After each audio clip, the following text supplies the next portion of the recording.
All our healing and therapeutic models, we are basically playing with power.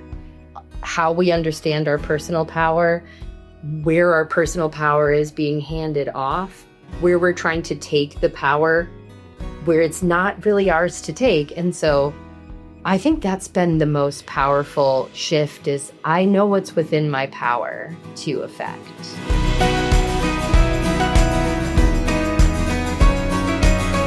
Hi, welcome to The Sober Spill. Today we have Nicole Renee Matthews, somatic experiencing practitioner, here to talk all about somatic attunement and how to integrate it into your daily lives and relationships. Nicole is a dear friend of mine.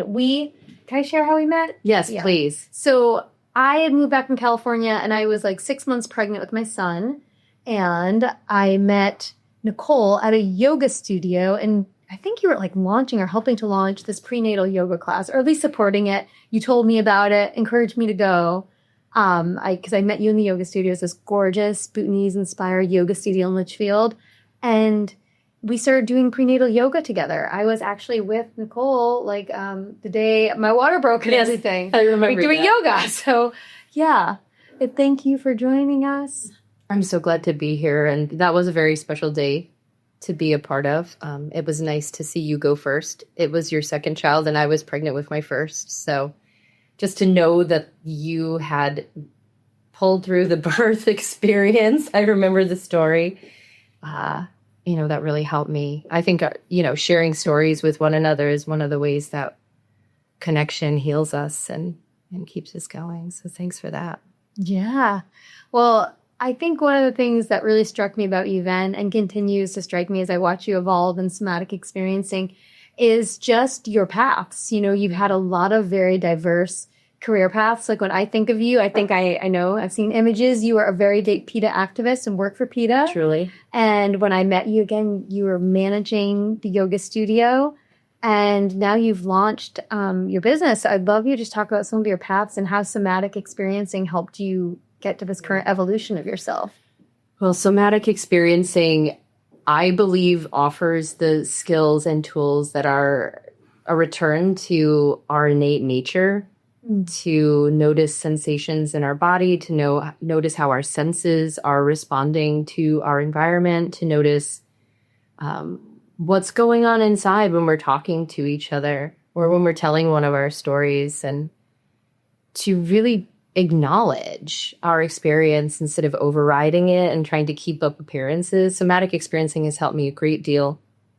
And I've paired somatic experiencing and yoga and my studies in herbalism to create what I call somatic attunement. So now I coach adults through the process of somatic attunement.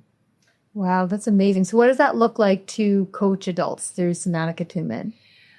Well, I am told that it can be uncomfortable at times, yet people return to me for coaching because it's challenging in a way that helps them understand themselves more and to really step forward into the power that they do have in their own lives, to create the opportunities they want to create, to shift dynamics in relationships, whether it's a partner, a husband, a wife, a friend, or children, and to feel a sense of clarity on a daily basis about, who am I? Mm-hmm. And who am I in relationship to the things that matter to me? And it's a body-based process. So I encourage deep nourishment through allying with common plants, drinking nourishing herbal infusions. You just tried my linden infusion before. And that gives us a baseline of mineral-rich hydration, which is so deeply resourcing for our nervous system. Oh my gosh! So we get into the nitty-gritty of the physical and beyond. Wow, it's really interesting. I mean, I know somatic experiencing is a very in-depth training. I got trained in EMDR, and I remember being at this sort of crossroads for myself professionally where, I think time and attention is like our biggest commodity. Mm-hmm. And I was like, I can only invest in one training now. Should I do EMDR or somatic experiencing? And I have to say, I have so few regrets in life. But one of them is actually that I didn't choose a somatic experiencing path. Not that EMDR isn't incredibly powerful and amazing, but I I don't know. I as somatic experiencing has evolved, I just find it continually a really interesting place for people to go, all different practitioners. But Yes. what drew you to study it? Because, and can you share a little bit about the investment and time it was to become trained in it? Well, it's a 3-year program, but I took 4 years because I was also building a business at that time and wanted to give it my full attention. And part of the program is that you receive somatic experiencing sessions. Wow. So yes, it's a big investment financially and time-wise, and also in yourself. I mean, you do, and I encourage my coaching clients as well to like really take time to let life integrate, to let the trainings that I was experiencing integrate. And somatic experiencing, I now am an assistant for a cohort in Kingston, New York, because the work matters so much to me, and there's always something to learn through it. My understanding of my own nervous system and my natural responses, the things that I picked up during development to keep me safe, my understanding just keeps shifting and evolving. And so there are things that I've changed within myself so I can have better relationships and more clarity with my passions, my purpose. But that's really the gift of somatic experiencing, is that it just continues to transform me, and I watch it continue to transform the lives of my clients as well. So what actually was it like for you to be doing, like what kind of sessions did you do when you were doing them as part of your program, in addition to sort of like the academic learning that you were doing? Individual sessions I chose to have with a diversity of practitioners. One of the things I love about the somatic experiencing community is that you've got social workers, psychotherapists of all walks, psychiatrists, massage therapists, nutritionists, school educators, yoga teachers. Yes. Yeah. And I went as a yoga teacher serving adolescents and young adults. And the only prerequisite professionally is that you see a certain number of clients per week, because they want to make sure that this in-depth training is going to reach as many people as possible. So I chose individual sessions with psychotherapists and with fellow body workers and yoga teachers. And in somatic experiencing, when you're in session, you can present an experience you had in a relationship, or you can reconcile your body's response to a fall or an accident. And of course, depending on what you are holding, it will take a different amount of time and a different amount of sessions to work through. But I found it very helpful, specifically in understanding how I was choosing my friends and my partners in life, and how I was choosing people to work with, and understanding the range of just pleasing that I was willing to do, and the range of accommodation that I could really hold a lot of accommodation for a lot of people. And I was letting myself slip by the wayside often, but I had the endurance to do it. So since then, I've been integrating those lessons and really seeing the closest relationships to me are now people who really hold their own next to me. There's more reciprocity than I've ever had. And I think that's also comes with age and maturity. You draw better boundaries. I mean, you kind of have to. Life wasn't there for us in that situation. Absolutely. So were they sessions, or were they actually like body work, like while you were doing yoga, or was it like did the people touch you? Or That's a good question. Yeah. So a lot of what I did was over Zoom, and I continue to work over Zoom to this day. There are touch modalities within somatic experiencing. Touch can be a part, but also the touch that a practitioner offers a client can be self-applied. Okay. And I haven't had a full somatic experiencing touch session, but those do exist. And those are mostly provided by massage therapists or other people who have a table. Okay. Who regularly work with a table, although I know psychotherapists who have a table in their office to provide the touch therapies. So is it more akin, would you say, to like talk therapy then? Like when you're guiding your I've tried to explain what it's like, because in the sessions I've had that were the most impactful, the practitioner was holding the space for me to track sensation in my body. And what we do as practitioners is, while someone's tracking sensation in their body, let's say I have like a little warmth on my left side, that as a practitioner, you're making sure that the client is present enough to that. And if it's really uncomfortable or less tolerable, they have what's called a resource outside of them. So it's like, okay, I like the way the light is shining on this face here, and I'm going to move my attention between that and this until this shifts in a way that is either more tolerable, or maybe it would get less comfortable. But then you watch the body reconcile. I had this experience of what felt like almost a dolphin around my heart, just like really cresting and then fading. And then after that, I felt so much space, physical space, and mental clarity. I've emerged from sessions being better able to see color and the images more crisply around me. One of my clients reported this week that they can hear music more clearly after the work we've done together over the last 8 months. And I think culturally, we just move so fast. I know, that's what I was thinking. I'm like, this is really on a subtle realm. It's like so being able to subtle. slow down. And for a lot of us, like myself included, that drink a lot of caffeine and stuff, I'm like, oh my gosh, I'd have to get so still to notice those body sensations without, something more extreme like CrossFit or running, to really sit and notice those sensations.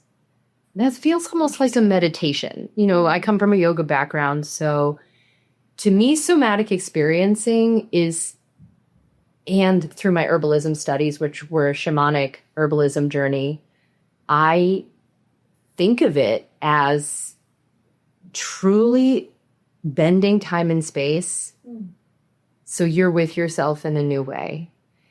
And that is going to be more accessible to some, of course. And I work with people who have far less access to sensation in their bodies, but they still benefit from a model that returns their attention to things below the neck. Because other than like resourcing, looking outside of us for things that are beautiful, that remind us in this moment, I'm relatively safe. I can be with this experience as much as I choose to be. Right now I have you, right, in this beautiful environment.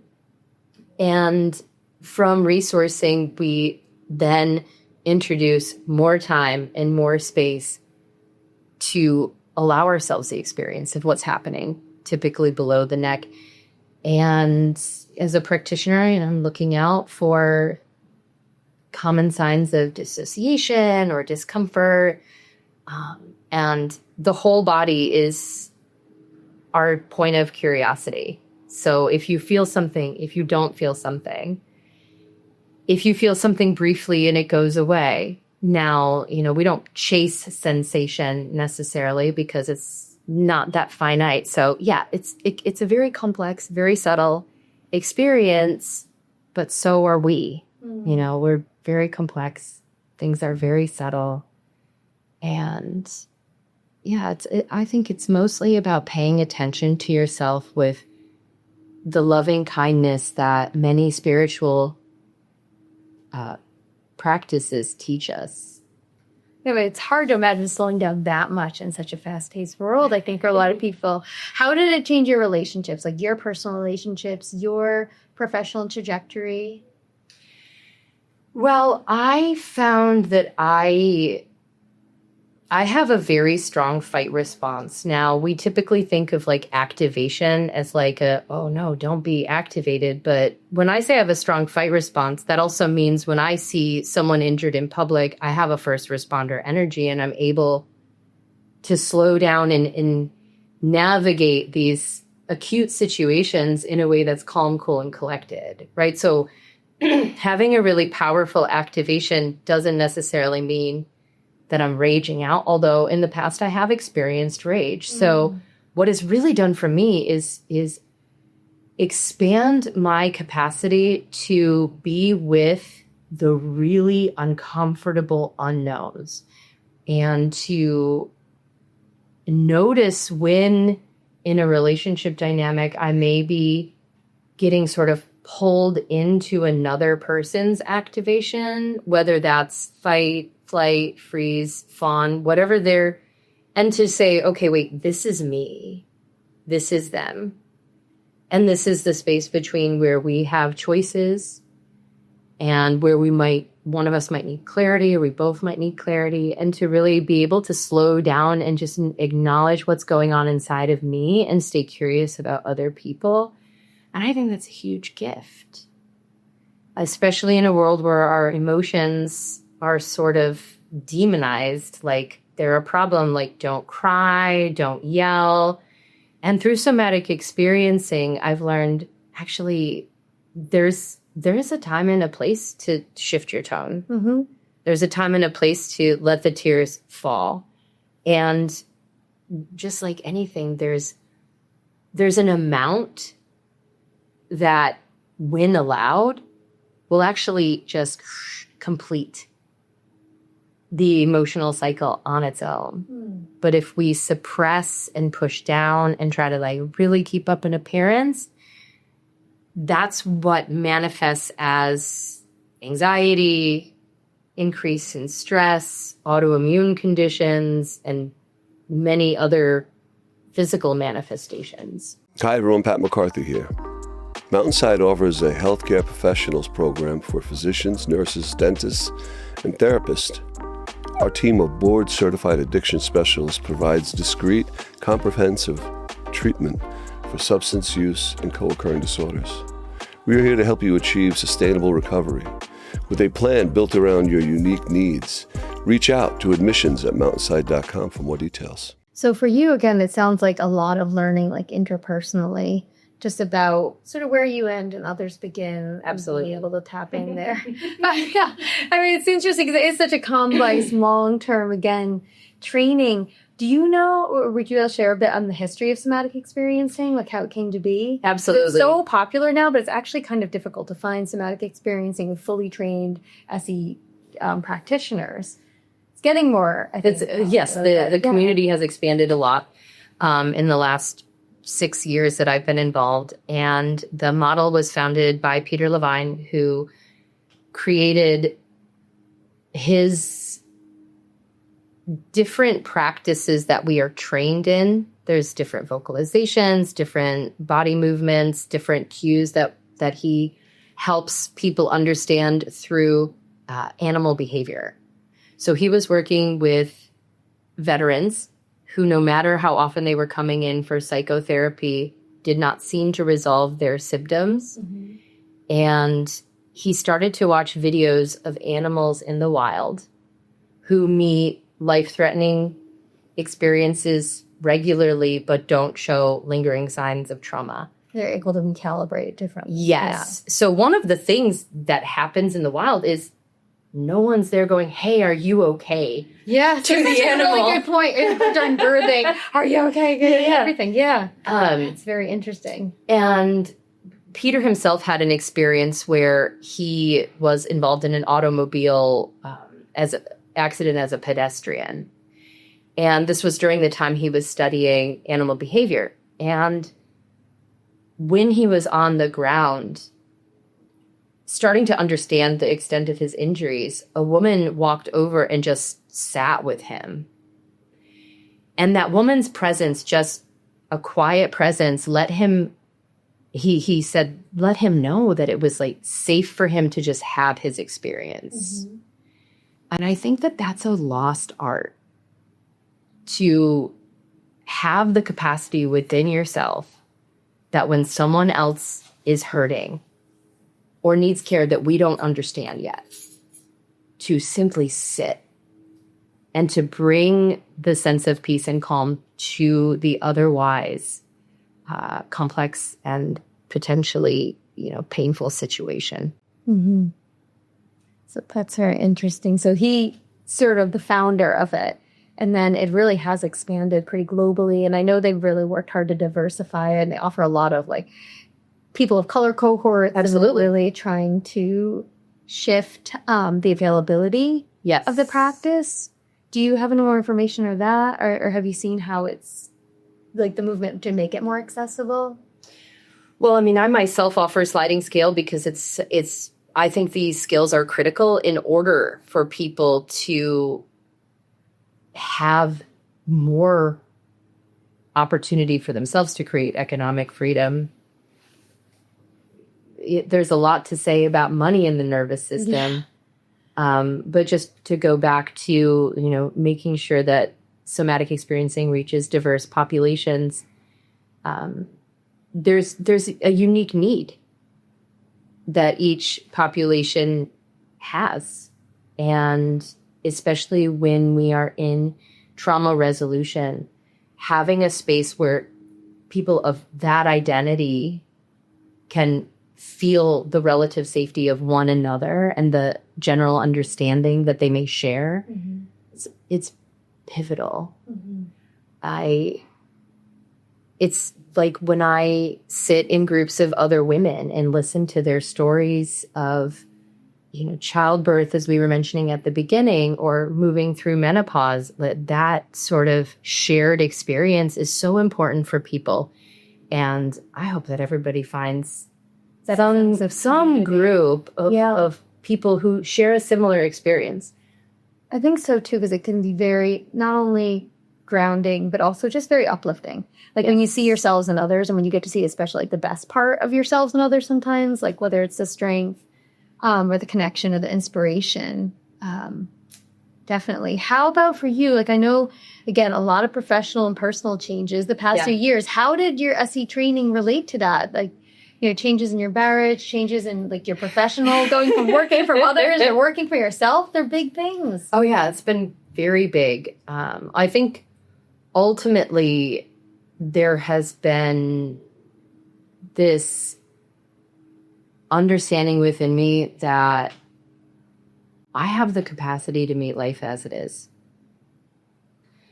And to understand that there are more opportunities and more relationships and more experiences available to me than my mind, when I'm stressed or concerned over a certain dynamic, more than my mind would allow me to really imagine for myself. I thought it was so trite for the longest time when I heard people say, like, focus on the way you want to feel. When you're trying to, manifest a vision for your life. But ultimately, we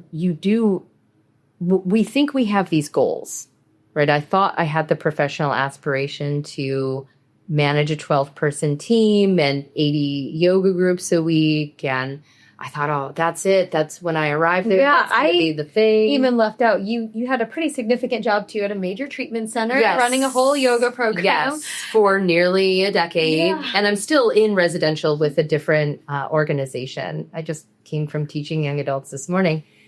But the way that it feels while you're engaging in building a relationship, building a team, building a business, the way that it feels matters.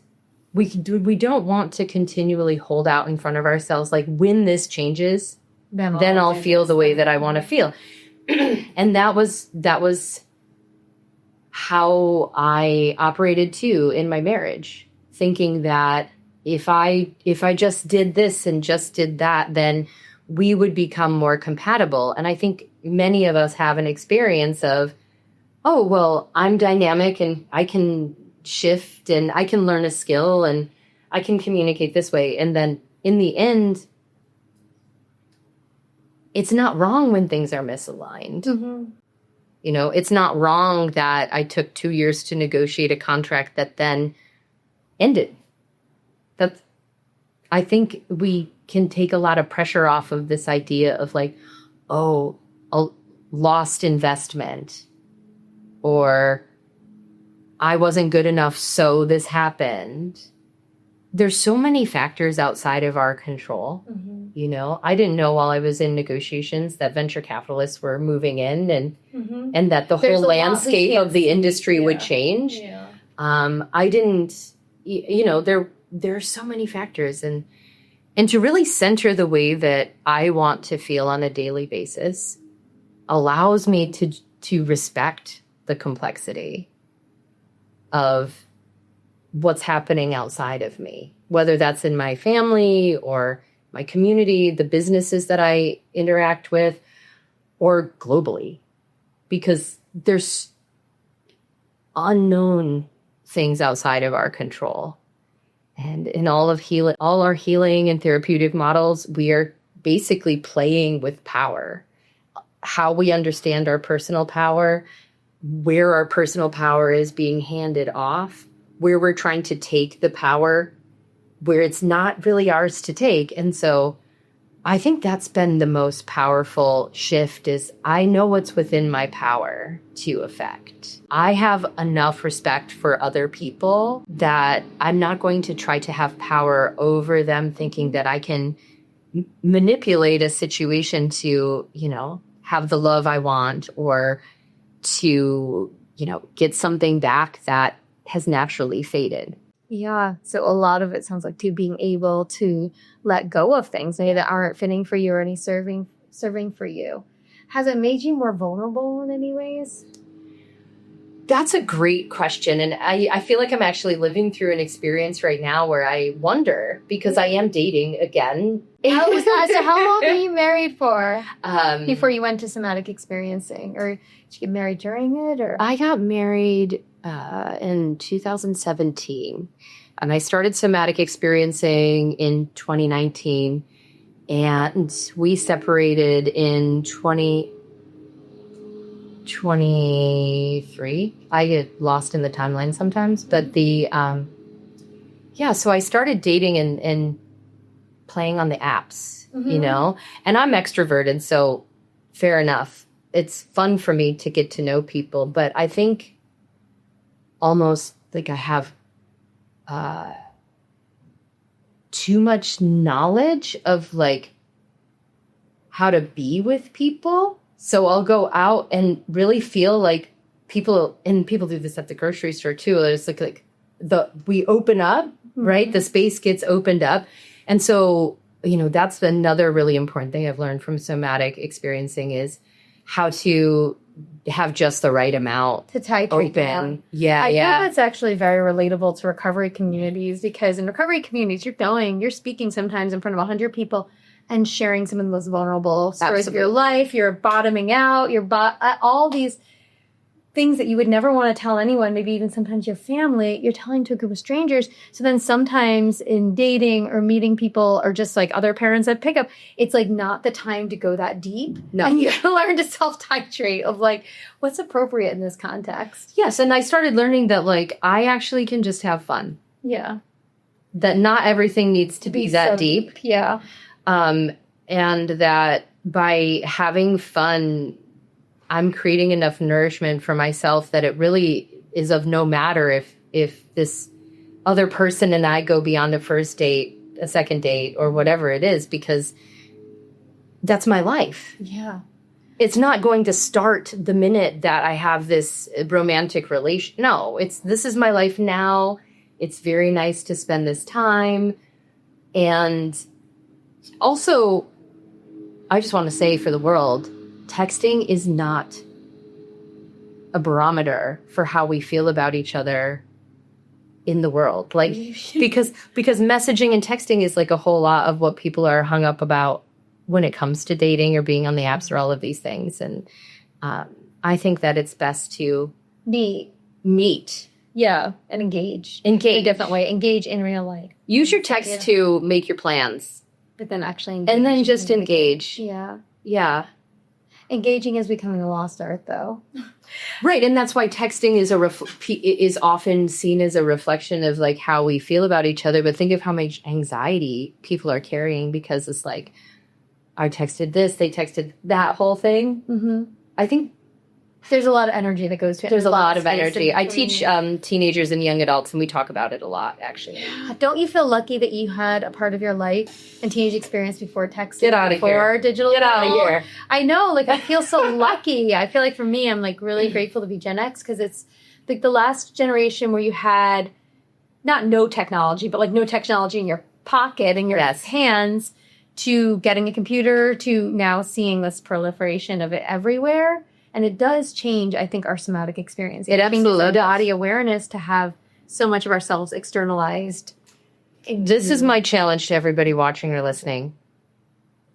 Next time you put your phone down, just notice yourself. Just the next time you put it down, just notice yourself. I can share with that my experience often is it takes me some seconds to re-enter the environment. Because my head is not in the environment.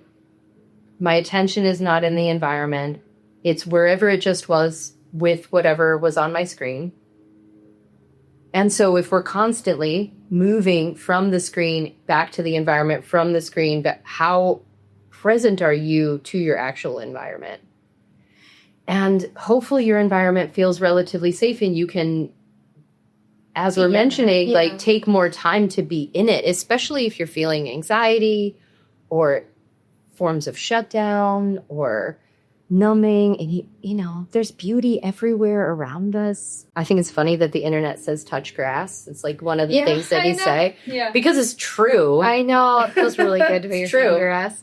But going back to, so you're doing this training to, and you're obviously changing and growing, slowing down, more in the subtle realm. How did that affect your actual marriage? Like, I'm just in there, so like intimate relationships in general, where you were getting this in-depth.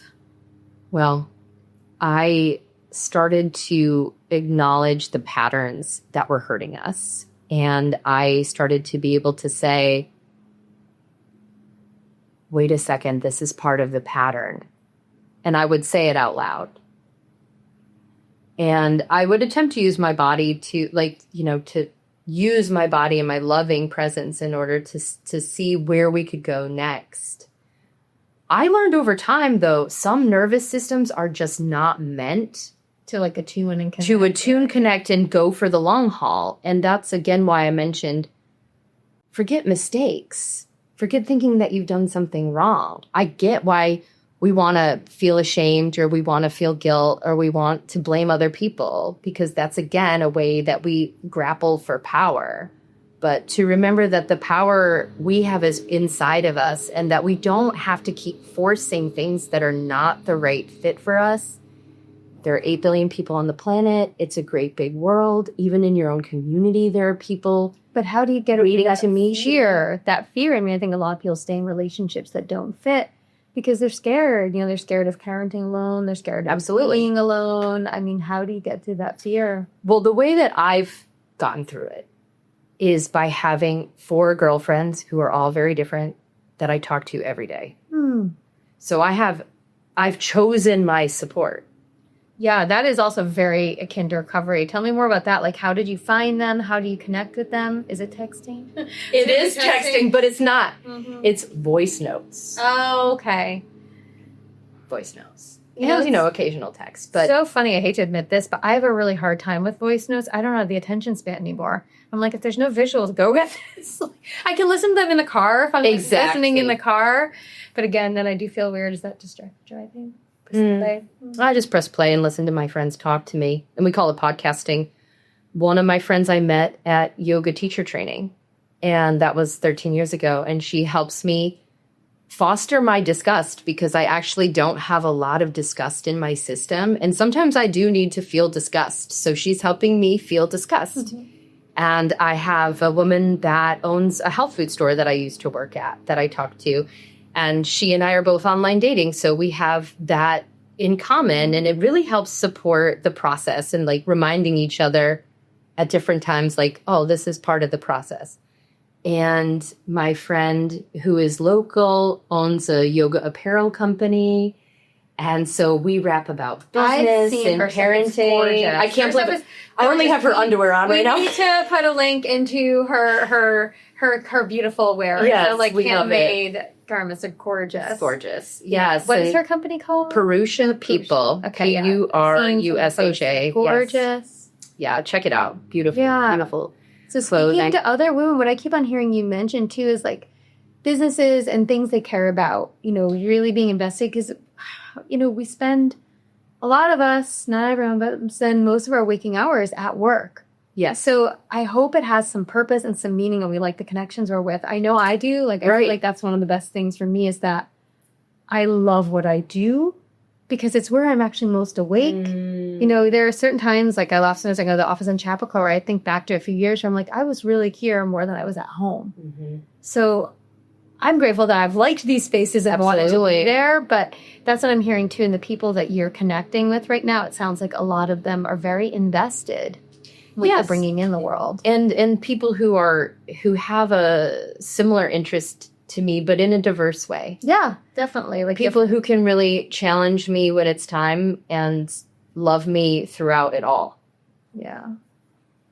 Well, thank you so much to get a little more of a tidbit with Nicole. So Nicole, again, your coaching business is Attunement Agency. Okay, we will link it below. You can follow me on Instagram at nicole.renee.matthews. Thank you so much for joining us on the Sober Spill today and telling us and teaching us more about somatic experiencing. So check out somatic experiencing in general. They have an amazing website. It is a whole, how would you call it? Like I was going to call it like a treatment protocol. I call it a trauma healing modality based on animal behavior. Ooh, we should have led with that. Let's do an opener with that. Okay. Thank you. Thank you so much for joining the Sober Spill today. Please like and follow if you'd like to see more of this content. Click on the links below to see more of Nicole Renee Matthews' work with her somatic experiencing.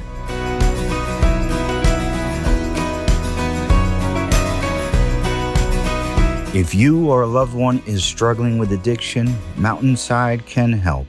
Call 860-365-6764 to speak with our caring treatment team.